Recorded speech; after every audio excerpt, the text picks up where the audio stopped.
CM Revanth Reddy విదేశాల నుంచి తిరిగి వస్తూనే పార్టీలో ప్రస్తుత పరిస్థితులపై ఫోకస్ పెట్టినట్టుగా తెలుస్తుంది. ఇవాళ సాయంత్రం సీఎం రేవంత్ తో పార్టీ ఎమ్మెల్యేలు ఎమ్మెల్సీలు భేటీ కాబోతున్నారు. తాజా పరిణామాల క్రమంలో తమ వాయిస్ అందరి సమక్షంలో మరోసారి వినిపించేందుకు ఎమ్మెల్యేలు సిద్ధమైనట్టుగా తెలుస్తుంది. అధికార పార్టీలో కొండా ఫ్యామిలీ వ్యవహారం పతాక స్థాయికి చేరింది. సీఎం రేవంత్ పైన వ్యాఖ్యలు చేసిన కొండపైన చర్యలు తీసుకోవాలంటూ ఆయన మద్దతుగా నిలుస్తున్న పార్టీ ఎమ్మెల్యేలు ఎమ్మెల్సీలు గట్టిగా డిమాండ్ చేస్తున్నారు. పార్టీ అధినాయకత్వం సైతం ఈ పరిణామాలను సీరియస్ గా తీసుకుంది. దీంతో విదేశీ పర్యటన పూర్తి చేసుకుని వచ్చిన సీఎం రేవంత్ ఈ వివాదం పైన కీలక నిర్ణయం తీసుకునేందుకు సిద్దమవుతున్నట్టుగా తెలుస్తోంది.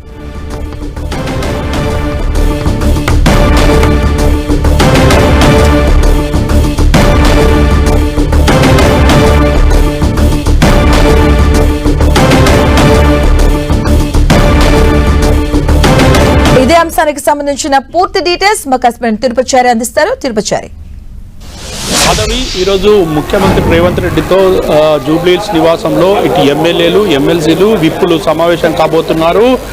ప్రధానంగా రాష్ట్రంలో నెలకొన్న తాజా రాజకీయ పరిణామాలతో పాటు కాంగ్రెస్ పార్టీలో నెలకొన్న అంశాలపైన ముఖ్యమంత్రి దృష్టికి తీసుకెళ్లేందుకు సిద్ధమయ్యారు. ఈరోజు ఈ సమావేశంలో ప్రధానంగా కొండ సురేఖ అదేవిధంగా చిన్నారెడ్డి వ్యవహారం తీసుకెళ్లబోతున్నారు. ఇప్పటికే ఒకవైపు కొండ సురేఖ కూతురు సుస్మితా పటేల్ చేసిన వ్యాఖ్యలపైన నిరసన వ్యక్తమవుతోంది. కాంగ్రెస్ పార్టీలోని కొంతమంది ఎమ్మెల్యేలు సీఎం అనుచర వర్గం ఎమ్మెల్యేలు కూడా దీనిపైన తీవ్రస్థాయిలో నిరసన వ్యక్తం చేసి ఆమెను బర్తరఫ్ చేయాలంటున్నారు. అదేవిధంగా మొత్తానికైతే ప్రెస్ మీట్ పెట్టి కూడా కొండ సురేఖ తీరుపైన అభ్యంతరం వ్యక్తం చేశారు.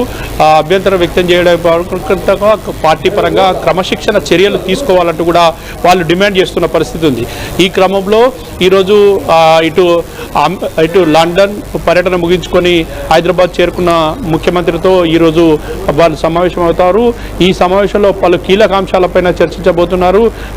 ఇటు మెగారెడ్డి చిన్నారెడ్డి వ్యవహారం, అదేవిధంగా కొండా సురేఖ కూతురు సుస్మితా పటేల్ చేసిన వ్యవహారం పైన ఒకవైపు అటు వరంగల్ ఎమ్మెల్యేలు, ఇటు మహబూబ్ నగర్ ఉమ్మడి మహబూబ్ నగర్ జిల్లాలోని కొంతమంది ఎమ్మెల్యేలు కూడా సీఎంతో భేటీ కాబోతున్నారు. ఈ అన్ని అంశాలపైన ప్రధానంగా చర్చించి ముఖ్యమంత్రి పీసీసీ చీఫ్తో మాట్లాడి ఒక నిర్ణయం తీసుకునే అవకాశం ఉంది. అయితే ఇందులో ప్రధానంగా కొండ సురేఖ అంశమే ఈరోజు ముఖ్యమైన అంశంగా మారింది.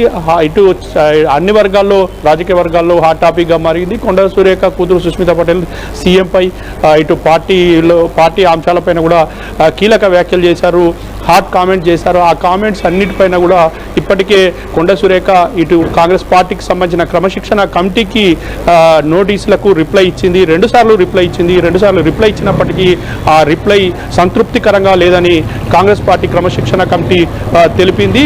ఒకవైపు నిన్న అటు బెంగళూరులోకి వెళ్ళి మల్లికార్జున ఖర్గేను కలవడం, అక్కడ ఆయనతో గంటసేపు సమావేశమై వివిధ అంశాలపై చర్చించారు.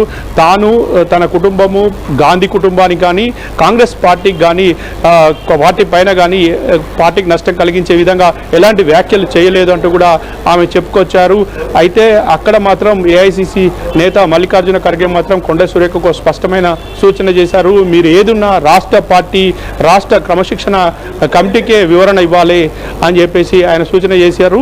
దీంతో తిరిగి ఆమె హైదరాబాద్ చేరుకున్నారు. ఈరోజు హైదరాబాద్లో మొత్తానికైతే మరొకసారి వివరణ ఇస్తారా, లేకపోతే ఆయనే ఇటు ఏఐసిసి నేత ఖర్గే నేను మాట్లాడుతానంటూ కూడా చెప్పడంతో ఈ అంశం సద్దుమణిగే అవకాశం ఉందా, లేకపోతే కొండ సురేఖపై వేటు పడుతుందా అనేది మాత్రం ఇప్పుడు హాట్ టాపిక్గా మారింది. ఇటు రాజకీయ వర్గాల్లో, ఇటు బ్యూరోక్రాట్స్లో, ఇటు సామాన్య ప్రజల్లో కూడా ఎలాంటి చర్యలు తీసుకోబోతున్నారు అనేది ఒక హాట్ టాపిక్గా మారింది. దీనిపైన ఈరోజు ముఖ్యమంత్రితో ఈ ఎమ్మెల్యేలు ఎమ్మెల్సీలు విప్పులు సమావేశమైన తర్వాత ఒక నిర్ణయం వెలువడే అవకాశం ఉంటుందని తెలుస్తోంది.